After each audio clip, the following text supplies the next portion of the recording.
Hey, welcome back, Jack. How you been? It's Yin. Today, we're gonna talk about the 3 Ps. Again, I've talked about this before in a previous podcast. I don't remember which one it was. Maybe it was ZolYin 4 or ZolYin 3, one of the two. I'll put a card at the top, so if you want to watch that right away, you can do that. I didn't go into detail. I just briefly went over what the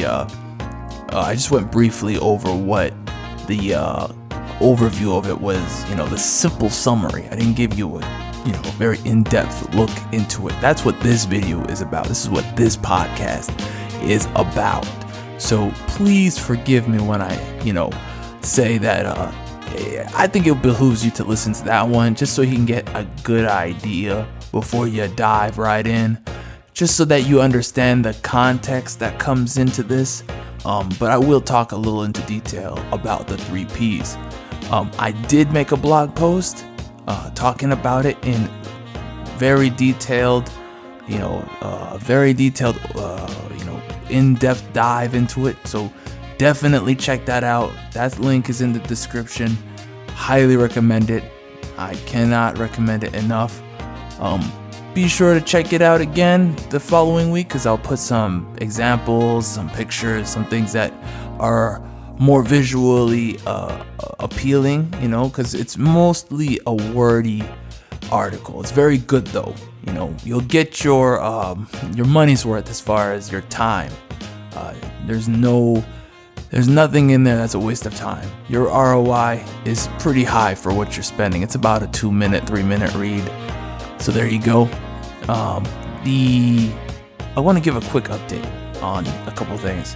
So NaNoWriMo is coming up. I talked about that briefly before. I'll put that podcast card on the top, or I'll just put that at the end of the video. I think I'll just put that one at the end of the video. That's easier. But I want to briefly go over it again, just because today and tomorrow I won't mention it again until it's the 1st of November. I highly recommend you kind of use this time.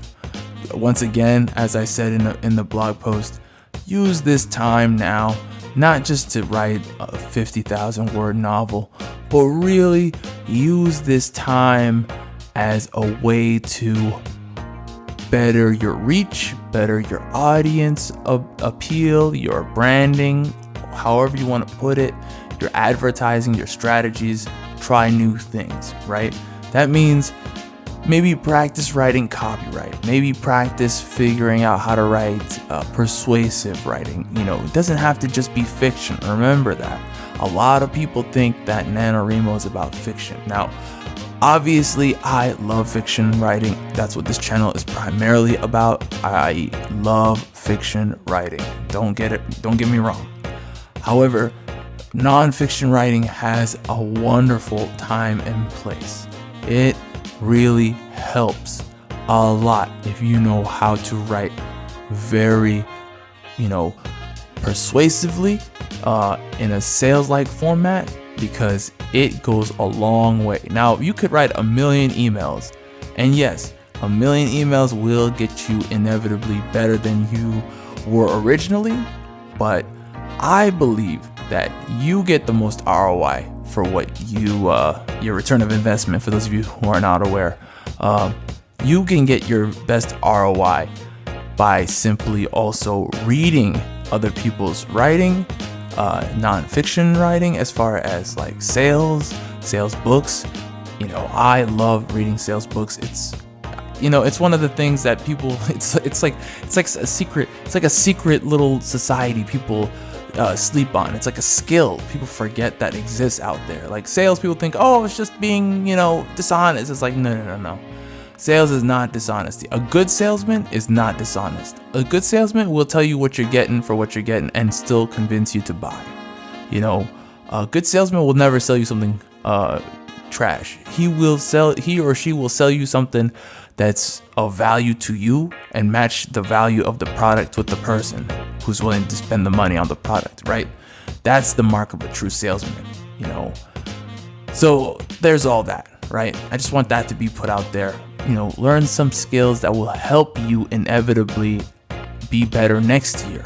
Because every year you should be getting better as a writer. It doesn't matter if it's through social, contact, building a network, building an audience, whatever it is you're developing, you should be moving higher and further, not getting worse. Because if you're not getting better, you're definitely getting worse. That's what I believe in. Okay, I learned that from a good friend of mine, John. Shout out to John. I love improving. It's tough, yes.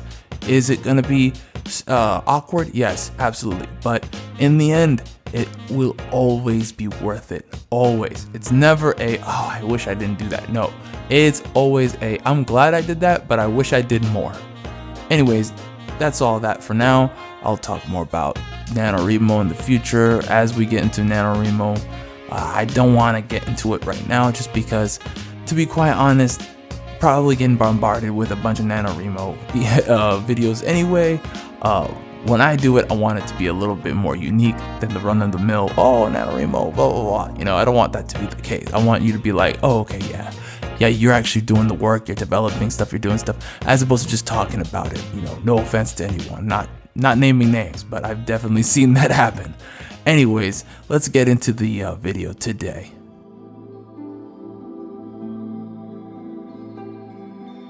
Let's talk about the 3 secret ingredients to being a good author, a great author, a successful author in today's age, the year 2020.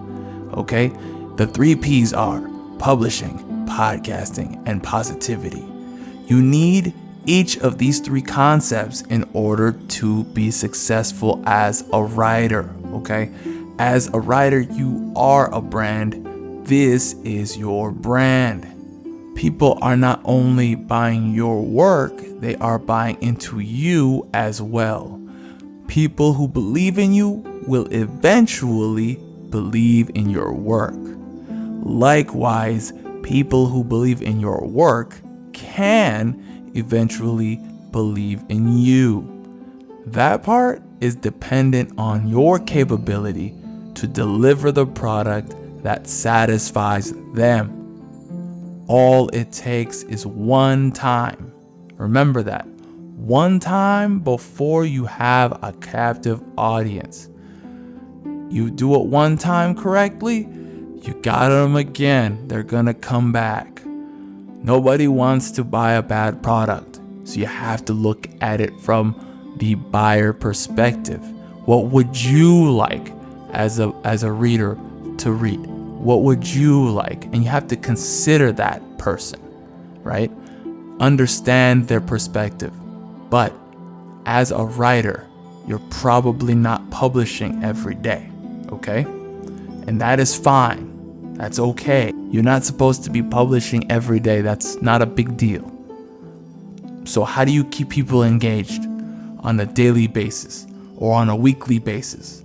Well, that's easy. Podcasting. Podcasting is the medium that connects you to your reader. It's more intimate than a blog, okay? You can do it every day if you want to. You get to hear the person speak. It's not in your head anymore, right? It's not in their head anymore. You get to hear their message, right? You get to hear the writer's message through their own words, their tone, their pitch, and their speed, how they talk. It brings more character. It establishes a connection between you, the writer, and the reader, right? So now you have that connection that salesmen need to make in order to make a sale, okay? They get to hear you talk about all the things you love about your book and why you are telling that specific story. What's the significance? Is there a story behind the story? Is there a reason why you're telling this story? Maybe the reason why you like fantasy so much is because someone in your family introduced it to you and that person meant a lot to you. Maybe that's what it is. Maybe that's how your journey started. This is just an example. They get to see the process. Your audience gets to see the process of you creating something, and talking about it. They get to see it from the beginning, the middle, the end, right? And seeing this process will help them feel like they're a part of the process. It's a cohesive, symbiotic relationship, okay? This will set you years ahead of writers out there who had once had to go through the publisher to market their product, that middleman. The ones who can market your book are the ones who can control the message. And that's a fact, okay? That's why podcasting or any large social media medium, honestly, is critical to your success. It is critical that you have some sort of platform that you can connect to your audience directly with. I know a lot of people said it, but there's a reason for that. It is true. On the topic of publishers, you will also be years ahead of writers in the past who had to publish through a publishing house.